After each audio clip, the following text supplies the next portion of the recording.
engages more of you than, for example, watching a television show or playing a video game. I'm not knocking video games. They strengthen other qualities in you. They give you a capacity to use your motor reflexes, to react quickly, to make quick snap judgments. All those are wonderful things in video games. And with a book, obviously, you're not telling the story. The writer has already told the story. You're merely discovering it. But the great joy of reading is indeed that joy of discovery. It's the discovery of a story. It's the discovery of new words, new vocabulary. It's a discovery of new ideas, because other people think differently from the way you do. And you very rarely get new ideas out of a video game, but you do get new ideas out of good creative writing. And then, of course, there is the sheer pleasure of concentration. We always hear about kids today having a short attention span. Well, if you want to enjoy a good book, the process of reading develops and strengthens your attention span. So that's why I'm delighted to see so many of you here at a book fair, because a book fair shows, despite a few hands that went up and I said if there are people here who don't enjoy reading, there are a few, still the truth is that most of you are here because books matter to you. I wrote once in the foreword to one of my books that I think books are like the toddy tapper's hatchet.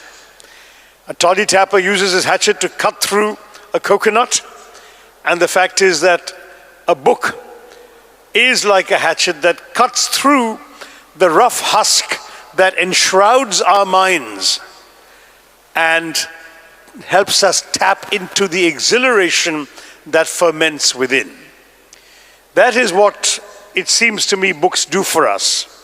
And of course, for many people, even today, there is no greater pleasure than putting their feet up, the good book in their hands, and losing themselves in another world. To me, because I loved reading, I began to become a writer. When I was little, I was a voracious reader. My mother used to read aloud to me from the Enid Blyton Noddy books. Does anyone still read those? Any Noddy fans? Nodding? Yeah, there. My generation, yes, but anyone behind? No. Anyway, these are books about dolls in Toyland. It sounds silly, but the adventures were very interesting and very well written. And I started reading, my mother says, because she read so badly to me that I became impatient to read the book myself, so I grabbed it from her and started learning how to read. But I used to read a lot, and I read very rapidly. So one of the problems I had was that as a small child, I was an asthmatic. I was often struggling to breathe because bronchial asthma constricts the bronchoids in your lungs, doesn't let the air come in and out normally as it should for everyone. And so it was difficult for me to go out and play with my friends as much as I wanted to. And as I said, I couldn't just stay in bed and watch TV because there was no TV. So I read, and then I exhausted the books available to me because I had no older brothers or sisters.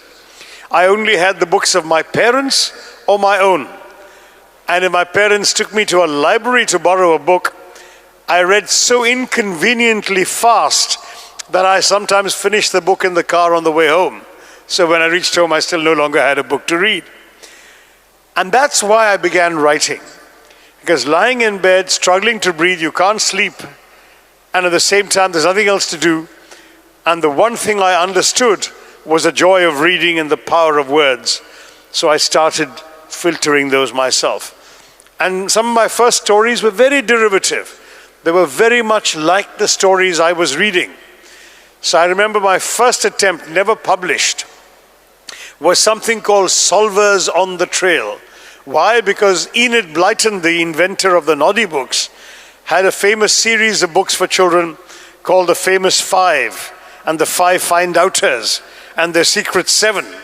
So again, like a little child who only knows that world, I invented the 6 solvers, except they were in India and they were solving mysteries in India.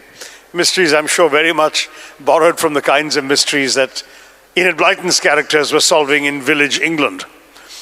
Now, it's a way of learning how to write, because the actual art of composing a sentence, trying to tell a story, trying to unfold a narrative, is best learned by doing. I've always believed that literature and writing are intimate arts, that the way you write, the way you express yourself in words is as much you as the way in which you speak or breathe or talk. And so ultimately, though your teachers, I'm sure, are doing their best to teach you the basic rules of writing, ultimately your style is your essence, it's who you are. And the best way you can find out how well you write, whether you can communicate effectively, whether other people look forward to reading what you've written, whether it's a letter or an email or an essay at school, is by actually doing it, by actually writing. So I wrote, and my father and my mother were very encouraging. My father was amazingly kind in getting my stories typed up so I could share them with friends and show them around. And what happened after that? When my friends started reading the stories and saying, God, that was exciting, or this should have been done that way, or whatever, I began to believe in myself as a writer. When I was just 10 years old, one of my first short stories was published. And after that, there was no looking back. I can tell you, seeing your name in print as the author of an article the first time, or a story, is the equivalent of that first bar of chocolate or whatever that you may feel addicted to, because you really want to keep doing it.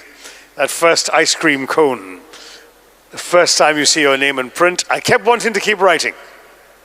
And I kept writing throughout my school and college days. I'd come home, finish my homework, and write articles or stories for publication.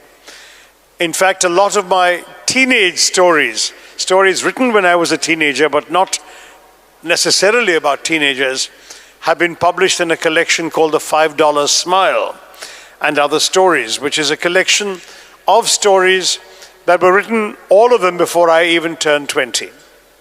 So the stories reflect a writer learning his craft. And I would urge you all to try, those of you who raised your hands when I said anybody wants to be a writer, the best way you can be a writer is to write. But in my view, the only way you can be a good writer is if you're also a good reader. Unless you read, and read widely, you will not have a good sense of what can be done with the written word, what others have done, how others have weaved their thoughts and their imagination into words for you. If you can see that and learn from them, then you are in the best possible place yourself. I didn't want to give you a long lecture because I agreed with the organizers that today my real job was to get you to interact with me by asking questions or making comments from what you've known about me and what they've said and shown you. I'm sure that some of you have things you want to ask me or to say to me, and I'd be very happy to react and have an interaction. Is that okay with all of you? Would you like to do that? Yeah? Okay, so who's going to ask the first question?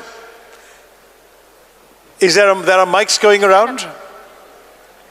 Oh, there's a line up there of people coming to ask questions. All right, okay. Hello. So you have to join the line if you want to ask a question. My apologies. Tell me who you are and which class you're studying in and all of that. Good morning, sir. My name is Abhishek Sharma, and I study in GEMS, our own Indian school. I'm in grade 8. My question to you is that as the youth, we all have an idol who has always inspired us. So in your college and school days, who was your idol? Ah, that's a very interesting question. I don't know if you all heard it.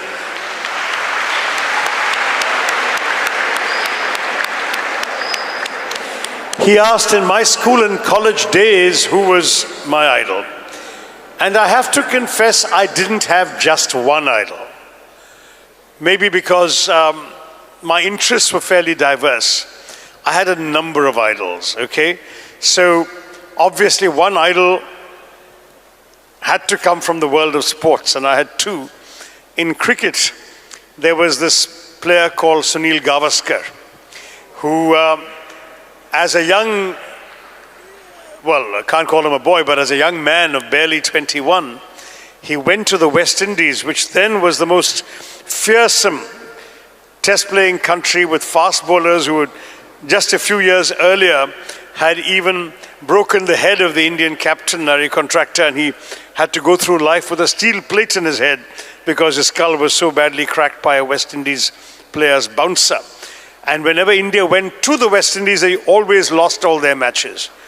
And here we had Sunil Gavaskar going there in his first series and scoring centuries, double centuries, making a world record 774 in just 4 matches.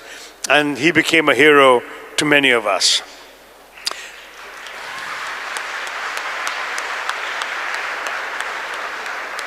And then in tennis, there was a player called Vijay Amritraj.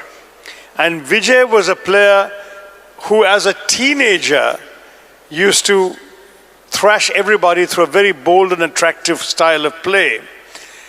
In his heyday, he beat every great player in the world. I'm sorry to say, we've never had a singles player since him who could actually, you could assume he had a chance against the world number 1 or the world number 2. Amritraj beat the world number 1, beat the world number 2, but then he would go and lose in the quarterfinals or the semifinals to the world number 30. That was the problem. He didn't often get to the victories that otherwise he had the talent to get. But he was a terrific, terrific player, and he was my other sporting icon. And then when it comes to political leadership, my icon was and remains India's first Prime Minister, Jawaharlal Nehru.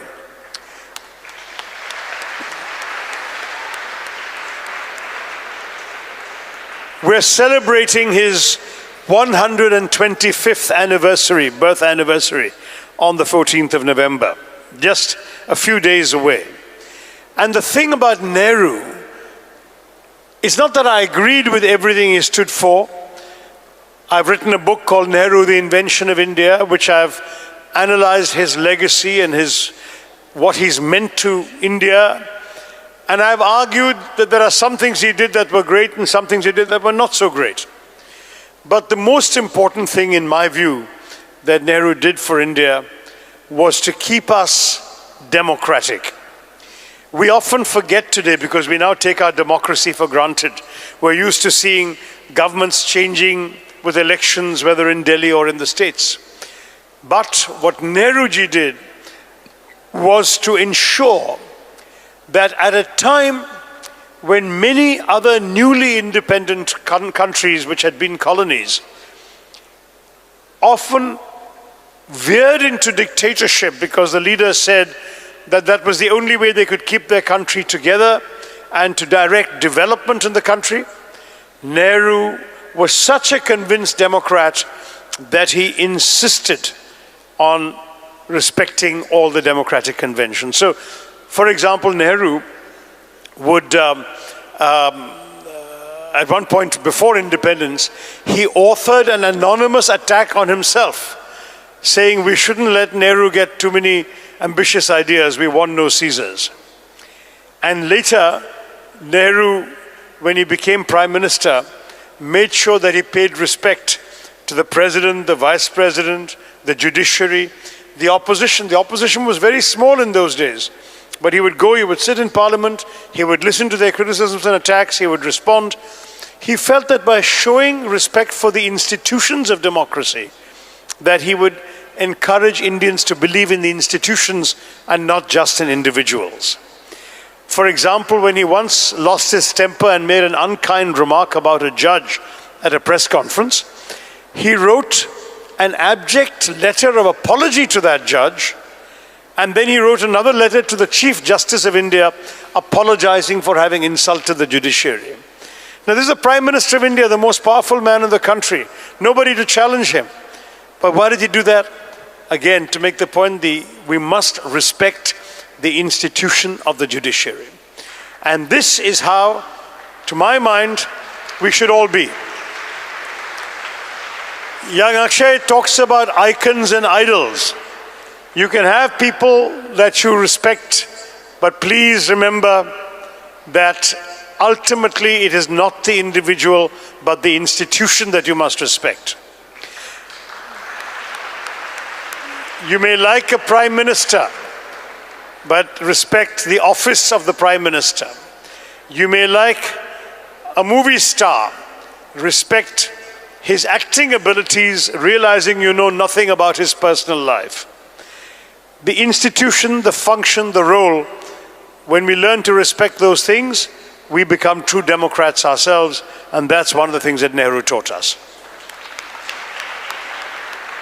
Good morning, sir. My name is Karanveer Singh and I'm from the DPS Sharja. What's your first name again? Karanveer. Garveer. Karanveer. Karanveer, okay, good. My question to you is, what gave you the inspiration to combine Indian culture and politics in the Great Indian Novel? Okay. The Great Indian Novel is a book I published in 1989.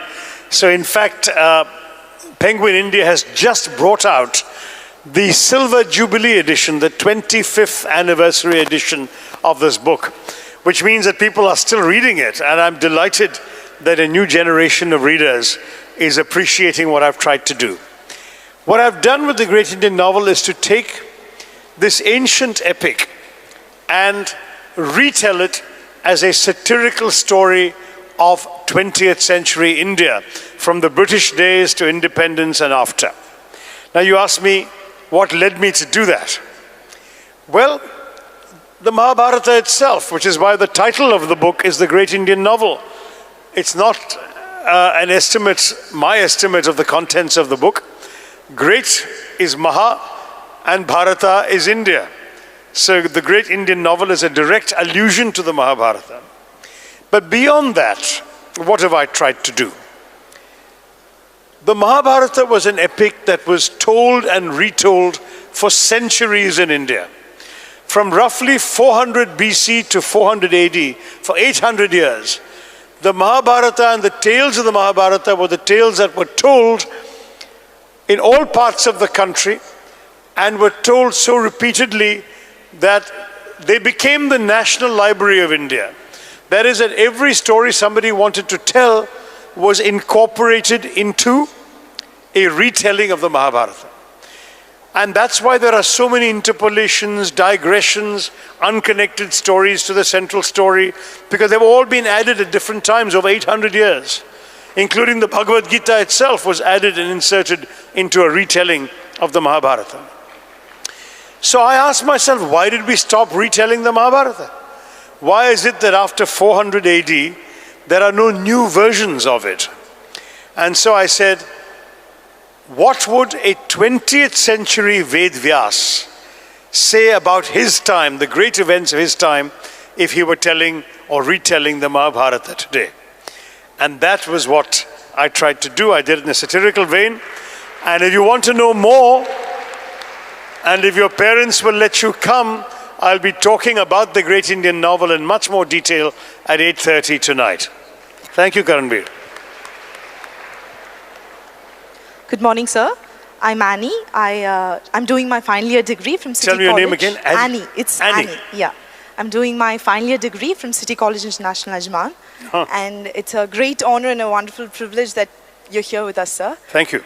What I want to ask is, so way back in your 13s and 14, 15, in your teenage, did you actually dream to become the politician or great well-known writer or something like that? It's a question about whether when I was in my teens I dreamt about becoming a politician or a writer. The honest truth is no. I mean, writing, yes. I suppose I knew I enjoyed writing. I knew I was reasonably good at it because what I was writing was being published. But being a writer was something my parents never encouraged, because as good middle-class professionals, they said, nobody makes a living from writing. And in those days, there was no Indian full-time writer except one, R.K. Narayan, who wrote full-time and even printed and published his own books. Otherwise, everybody else wrote on the side while earning their real living from another job. So my parents said, you're good at school, you're good at exams, you better do that, focus on that, and after you finish your homework, in your spare time you can write. And that's the way I always thought of writing, thanks to them. As for politics, the answer is actually emphatically no. Because in India, again, the educated middle class of our country has a contempt for politics that I find rather regrettable. That is, as I was just saying, my parents would say, study hard, do your exams well, come first in class, go to the next level, get into a good college, get a good job. And it's the fellows who can't do well in their exams who will go into politics because they can't get anything better. That was the attitude of most middle class families. And the result was that politics was left either to that generation of families that had won the nationalist movement and their descendants, or the big Maharajas and Nawabs who had, if you like, their own areas where people would vote for them, whatever they said or did. And then there was this big gap between that elite and the very poor, ordinary, what the Marxists would call the lumpen proletariat, who got into politics because they had nothing to lose and there was nothing else they could do. That was the attitude of the middle class. So it would have been very odd for me, as a teenage son of middle class parents, to aspire to becoming a politician. We were brought up to look down on politics and politicians. And I want to tell you, I think that's a very big mistake. Because in a democracy, it is always democratic politics that affects our lives far more than anything else. It is politics that makes the decisions that change the nature of the country in which we live and that determine the future possibilities for all of us. What kind of career options are available, what kind of prices we pay at the market, whether we can travel abroad freely or not. All sorts of things are determined by the process of politics. So abdicating politics, in my view, was always a big mistake of the middle class. I realized that mistake a bit late in life, but here you are, I'm there now, and I'm fighting, I hope, for the right values.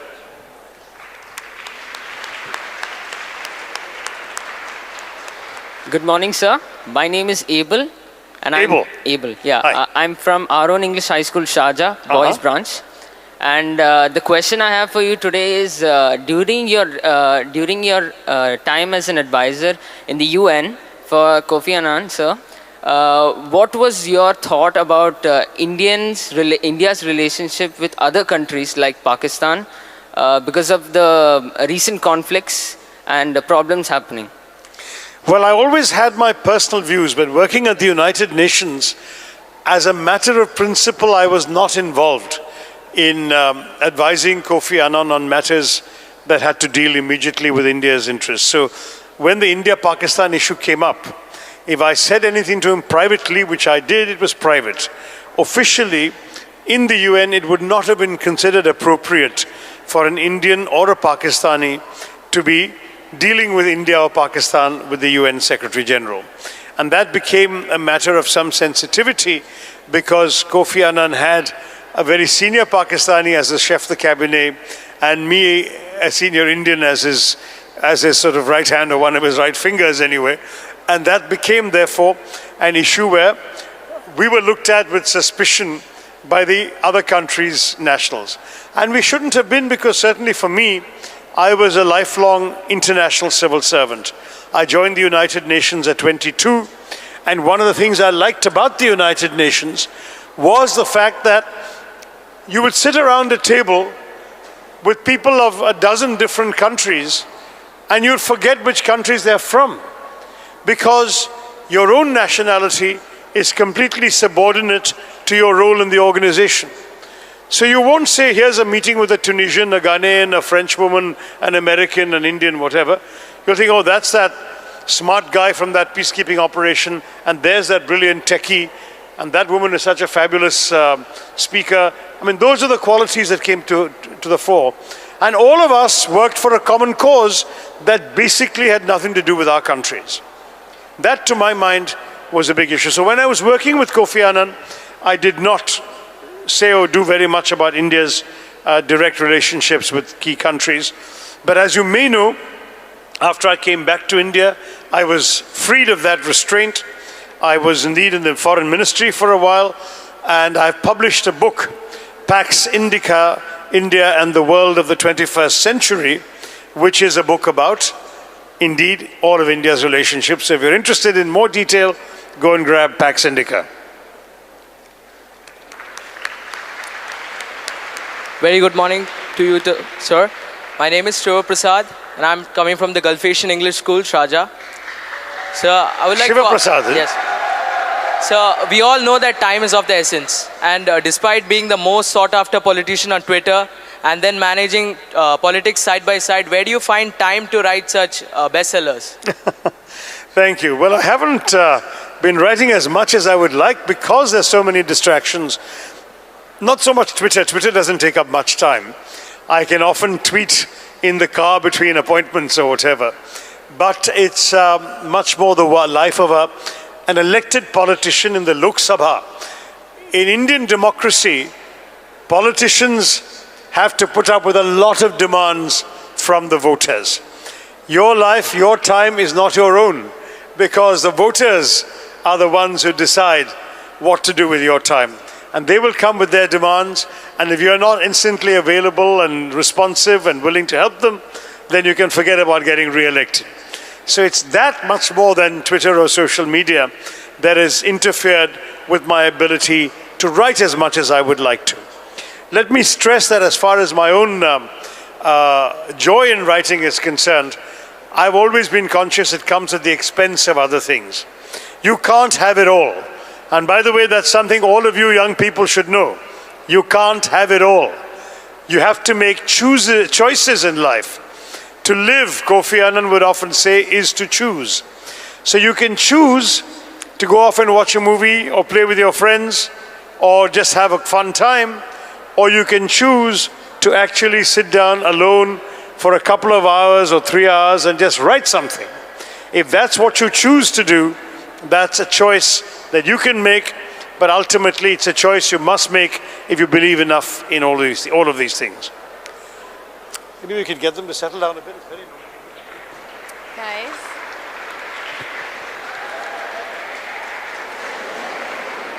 Good morning. Guys, can we settle down a little bit? Too much distraction. Thank you. Good morning, sir. My name is Alban Abraham.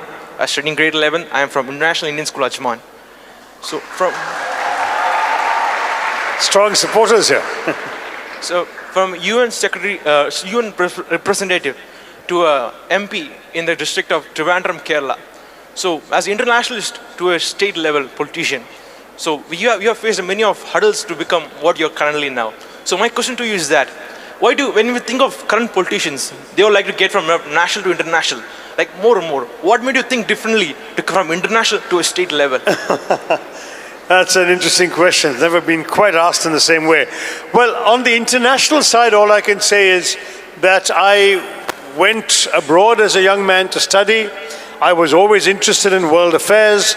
I was very much interested, obviously, in India's place in the world, but also in the overall direction of the way the world was going.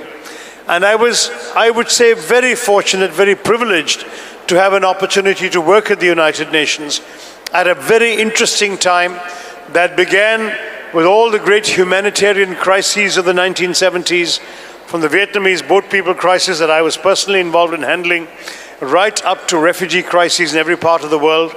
And then to be involved in peacekeeping at the end of the Cold War, which was an extraordinarily exciting and at the same time challenging experience. And having done all of that, I had the great opportunity of running for the top post in the organization. I came a close second, but as Groucho Marx would say, no cigar. The second was the end of that. And thereafter I felt I should not remain.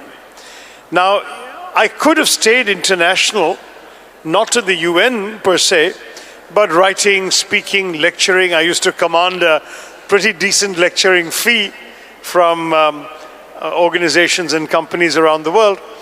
But that would not have satisfied me enough because I had never been motivated by making a living or having money in the bank. For me, what motivated me was having meaning in my life, was doing something meaningful every day. And so the opportunity to do something meaningful in my own country with my own people was, to my mind, a far greater satisfaction, even if it meant some financial sacrifice or some loss of comforts. There is no question in my mind that morally and in terms of my own sense of my place on this earth, my purpose for being on this planet, that I'm far more useful and far more satisfied in this form of public life. I'm not saying I'm entirely happy. I've had a lot of challenges, a lot of problems, a lot of difficulties, and I have generated a lot of resentment amongst people who say that I have come into this world that is theirs, and I've encroached on their space, and that has been a problem. But nonetheless, each day is a challenge, but it's my challenge, it's a challenge in my country, and that's what keeps me going. Thank you.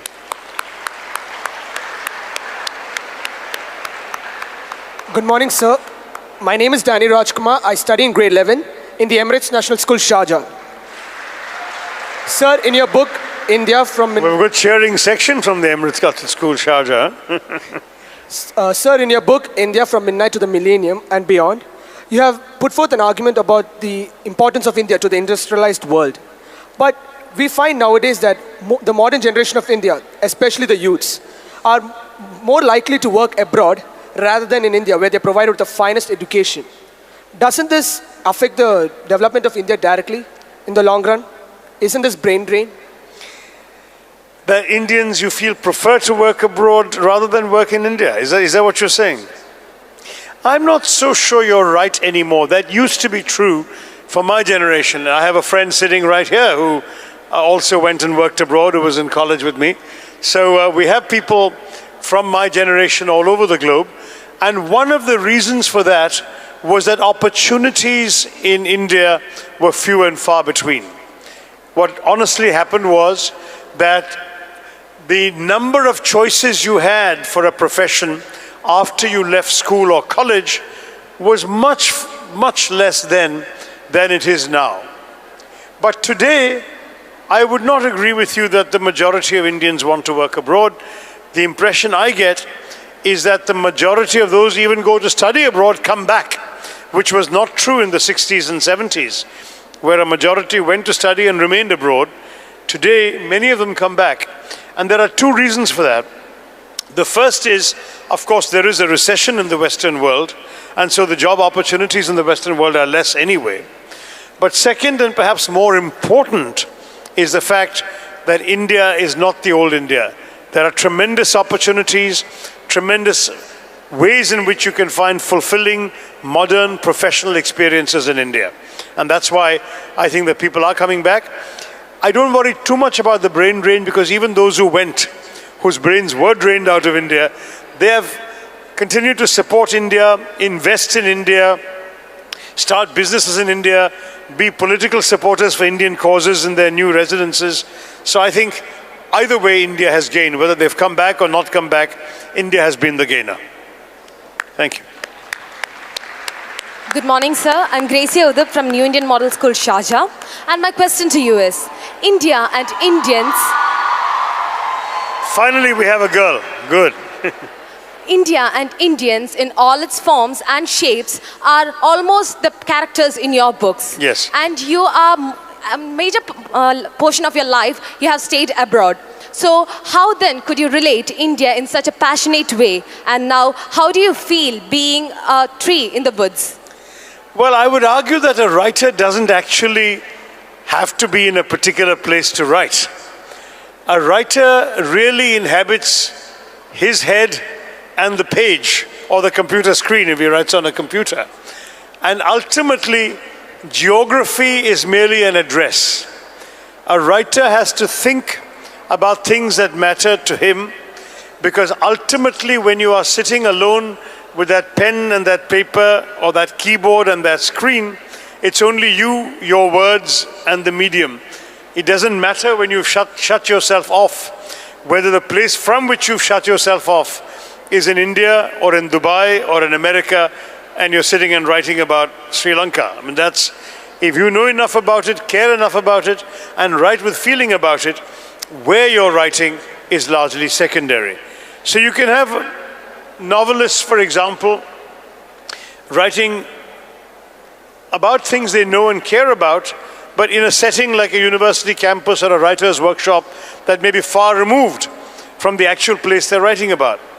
They understand the truth of what they're writing, and then geography is just a convenience. So yes, I'm passionate about India. I gave an interview many years ago, 30 years ago, in which I said, India matters to me and I would like to matter to India. I hope I've tried to put my feet where my words were. Thank you.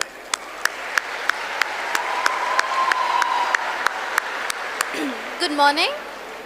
I don't think the sound is on, young lady. Good morning. My name is Pratiksha Rao and I'm from Delhi Private School, Dubai. And my question to you today comes from the sphere of politics, as you're a politician alongside with being a writer. My question to you is, do you think dynastic succession still has a place in Indian politics? And where do you see dynastic succession in the future? Well, it's a very important question and one that is very often misunderstood. This question of dynastic succession. That is, should a politician's son or daughter inherit the political mantle of the father or mother? And I think we all know that in India this is a widespread practice. In my own party we have produced several generations of leadership from one family. If you look next door in UP, the Samajwadi Party has one chief minister being replaced as chief minister by his son. If you look in Tamil Nadu, the DMK party's leader, his successor is his younger son. If you look in almost any of the regional parties, the Orissa Biju Janata Dal is led by the son of Biju Patnaik, the famous nationalist leader. And so it goes. It is a widespread practice, and indeed, it even goes down to the individual level, not just parties. That is that an MP passes away and the seat is given to the son or daughter. We've seen that with Sachin Pilot in Rajasthan. We've seen it very recently with Pankaja Munde, Gopinath Munde's daughter in Maharashtra, from different parties. But the culture appears to be the same. Why does this happen? Well, one answer is because our culture is very much like that. We all know that the sons and daughters of Bollywood stars become Bollywood stars. We know the sons and daughters of doctors or dentists become doctors and dentists, inherit the practice. We know the sons of businessmen take over their father's businesses. Why should we expect any profession to be any different? If you have a chance to take over the family business, you will do it. That seems to be built into the culture. The second factor, which is unique to politics, is that politics requires two things: name recognition and a support base, both of which are inheritable. I can't say that because I am a very good IT professional that my daughter should be an IT professional. She may just not have the talent for it. But a politician can say, my daughter bears my name and she also has the same support, whether it's caste-based support, geographical support, whatever, that I had. Therefore, my daughter should inherit my seat. And in politics it works, because the ultimate yardstick in democratic politics is the voter and the votes.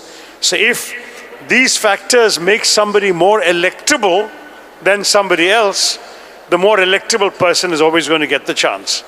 And the real truth is that in Indian politics, very often the voter has chosen a dynast rather than a fresh face or a different face. And ultimately, the best sanction in a democracy against dynastic succession is if voters start rejecting people on the superficial grounds of name or caste or lineage, and instead voted for people on the basis of their work, their personal quality, and the performance.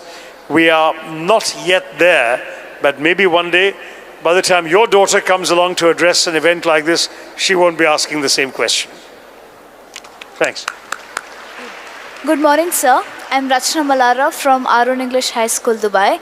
Hi. And I speak to you as someone who has lived for 15 out of 16 years outside of India. That's true. And my question to you is, as NRIs, what is our role in the making and breaking of Indian institutions? Wonderful. Okay. All of you, of course, are NRIs.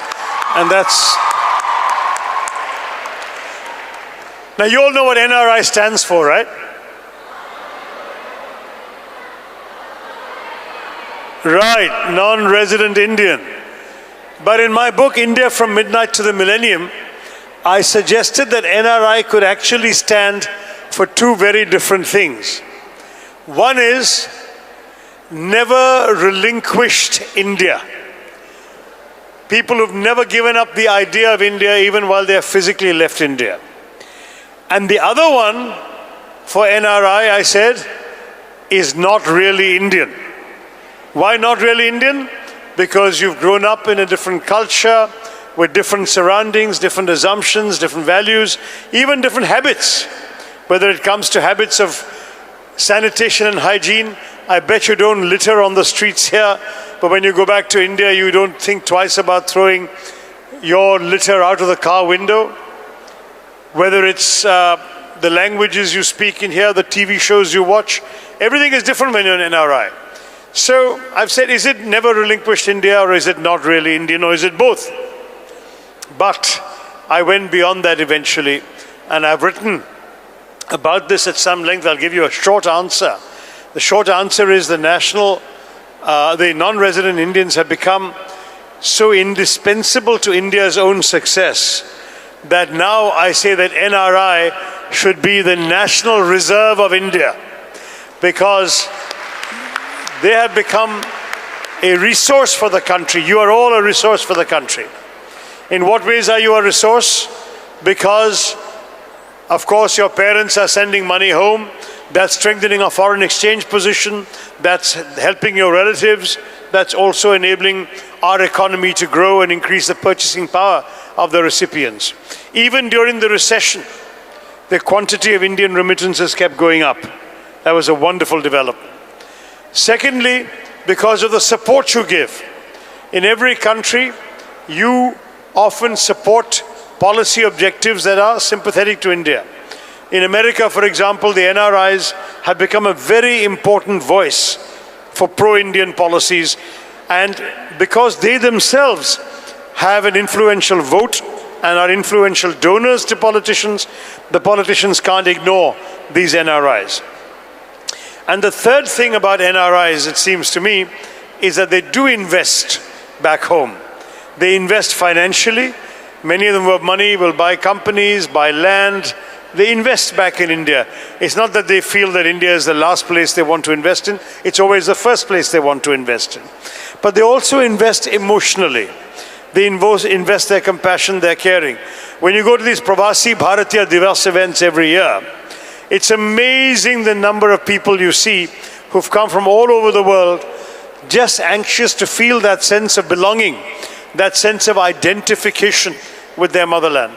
So for all of these reasons, I believe NRIs are the national reserve or the national resource of India. You asked how they can make an effect. These are the ways in which they are already making an effect. But you asked about our democratic institutions. There they can only make an effect by going back and living. Because when you are outside, you don't forfeit your rights. As an Indian passport holder, you have all your rights. But you kind of lose out to those who are back home fighting the good fight at home. Because when you're outside, you're outside. You're outside the window looking in, you're not inside. When you're inside, however, then through your vote, through your participation, you can make a big impact. And many NRIs who've gone back to India after many years abroad have raised the standards of public discourse in our country in many ways, because they brought their own expectations and their own standards to bear on how India should be expected to function. Just as Bollywood filmmakers are making movies more and more tailored to NRI audiences, our politics too is becoming much more responsive to the views of NRIs around the world. Thank you. Good morning, sir. My name is Zahra and I'm from Al-Amin Private School. What's your name again? Zahra. Sarah. And my name is Zahra, and Zahra. I'm from Al-Amin Private School. Okay. And my question to you today is, being a writer and a politician, which one are you proud to be considered as? There's no doubt about that one, because a politician, to my mind, is not a part of my being. It is what I do, whereas writing is a part of my being. I'm already an ex-minister. One day I'll be an ex-MP or an ex-politician. But I hope I will never be an ex-writer, a former writer. That writing is part of who I am. As George Bernard Shaw said, I write for the same reason a cow gives milk. It's inside me, it's got to come out. Politics is a passion. It's given me interesting experiences, good and bad. But if tomorrow I stop being a politician, I don't stop being me. That's the big difference. Thank you, Zara. Good morning, sir. I'm Alfia, and I'm representing Victoria College, Sharja. Hi, Sir, I would like to know how, as youngsters, we can get into politics and change the entire story of India. That's a very good question, because I think youth is the right time to get into Yes, politics. To my mind, one of my mistakes was I left it so late. I came into politics when everybody around me had been doing it since their student days. Your challenge is that you're here and not there. So as a young person here, you have to follow the rules and laws of this country, and you can't suddenly become an Indian political activist while sitting in Sharjah. But once you do go back home to India, yes, you can make a difference, you can make a contribution. And one of the ways in which you're able to do that is by engaging with the political process wherever you are. If you're living in a village, get involved with the grassroots work, the problems of the villagers. See how you can, with your education, you can help them by being an interface between them, their problems, and the realities of the government. Because you have the language, you have the education. If somebody has a problem, needs an administrative help, you can read the forms, you can write, you can take them to see the government official, and so on. You can be very active just by being an educated young person. Second, because as a young person you have fewer responsibilities, you are able to risk your time, your energy, your sleep in devoting yourself to political causes, and that would be something really worthwhile. And third, it's when you're young that you make the experiments that determine what you'll do when you're older. If you discover when you're young that you don't have a taste for politics, you can leave it behind with no regrets. But if you leave the political life for later, and then you discover it's too late to get in, or that you can't really have the same kind of success you could have had in your 20s, then you have only yourself to blame. So my advice is, try politics young, go and see how you can make a difference to people's lives. If you have a political party or political leaders you like, join them and support them, and see how you can get involved in improving life. My grandfather has been an MLA. Sorry, your mic's off. I'll repeat it. Your grandfather's been? My grandfather has been an MLA. Has been an MLA? Yeah. So you have a political constituency you can inherit? I'm from Hyderabad, India. So I have a very political, I love to be in politics. I want to help the people. Wonderful. And like my main concern is with the poor people. I want to help them get educated, and I want to make my India totally a true India, which Excellent. It was before. A rich India with everything. Good for you. I love that ambition. We all admire you for wanting that. So go back and work for it, but get a good education first so that you can contribute what you know and what you've learned to those who are less fortunate. Thank you so much, sir. Thank you, Afia. Good morning, sir. I'm Nidhi, and I'm pursuing my BBA in Cromwell. And my question to you is, it's about one of your quotes. There is nothing as the wrong place or the wrong time. We are where at the only time we have. Perhaps it's where we are meant to be. So, sir, do you think this quote has a strong impact in your life as a politician as well as an author? That's a good question. This is a line from a novel, not a work of non-fiction. It's a novel called Riot. And a character says exactly this, that no such thing as the wrong time or the wrong place. we are where we are at the only time we have, perhaps where we're meant to be. And I say perhaps because even as the voice of that character, I don't want to eliminate the possibility of free will. I'm Indian enough or Hindu enough to believe that destiny lays out certain possibilities for you. That often two people may work equally hard and one succeeds in a certain way and the other doesn't. And often the difference is explained by factors that cannot be rationally analyzed. There are opportunities that destiny gives you. But ultimately, I would insist destiny alone is not enough. You still have to make a choice. You can have the greatest horoscope or the greatest fate line, but if you go and stand in front of a speeding train, it makes no difference to your destiny. You're finished. There are some things where you make the choice. If you jump off a 30th floor of a building, it doesn't matter how good your opportunities were. So there's always, perhaps it's where we're meant to be. You could have been somewhere else. You chose to be here, and that gives you your anchored role in life.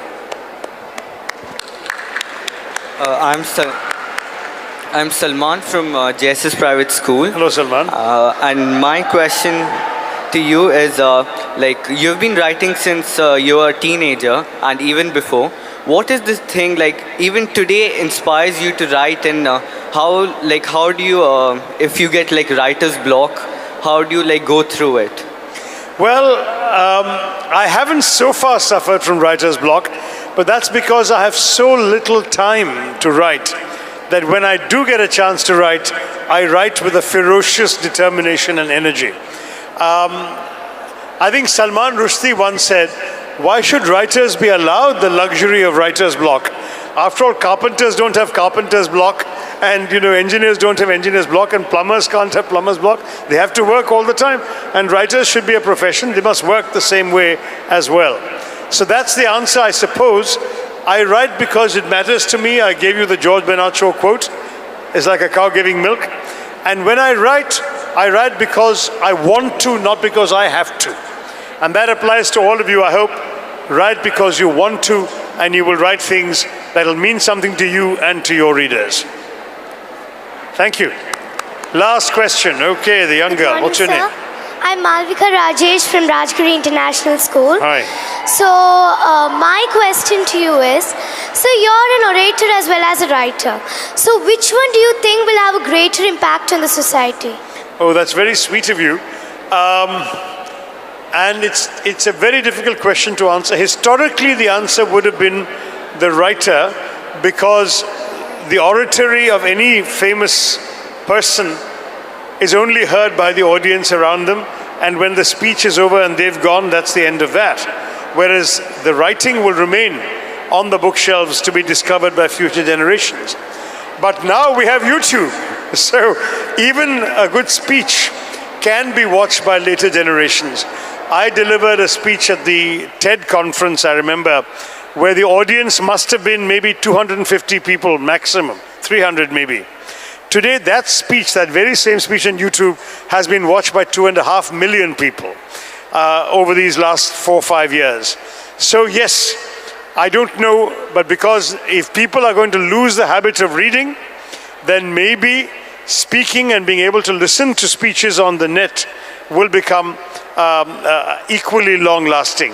But I have a bias in favor of the printed word, because I think you don't require an expensive computer and an internet connection to watch it. You can pick up a book, sit on a beach and read it and be influenced by the ideas. So my answer would be the writing. Thank you all very much. Thank you. Thanks, kids. I'm sorry that it went on so long that many of you had to leave. But thank you for coming and for your very, very stimulating and well thought out questions. Appreciate it.